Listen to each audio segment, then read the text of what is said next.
as deputy secretary, and for a time I was cabinet secretary, I oversaw a lot of the responses that our state attended to in various emergencies.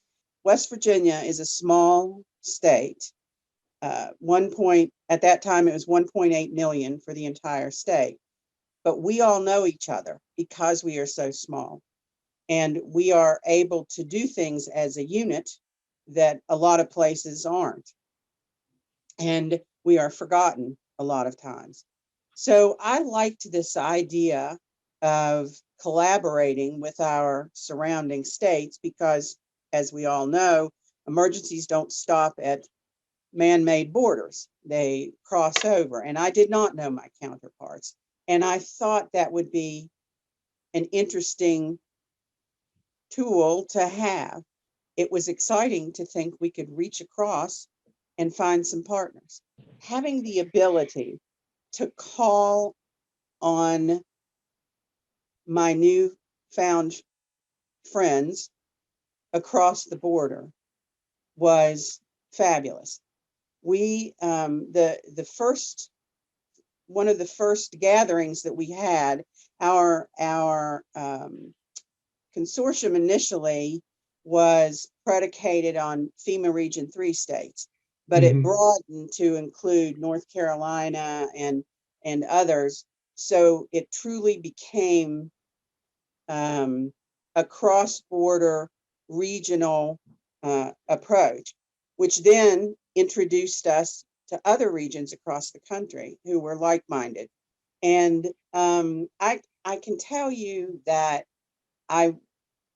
as government, we have very strict rules about with whom we can speak in the private sector, with whom we can do business, with whom we can collaborate for very good reasons. Government can be political, and the effort is to keep politics out.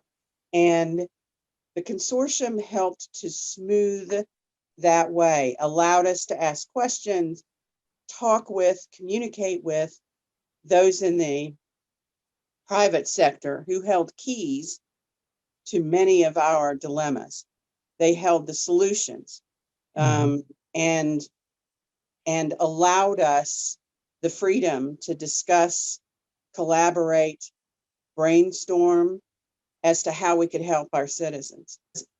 Critical infrastructure, you're exactly right, by and large is privately owned, and they have there are limits to their boundary lines, there are limits to their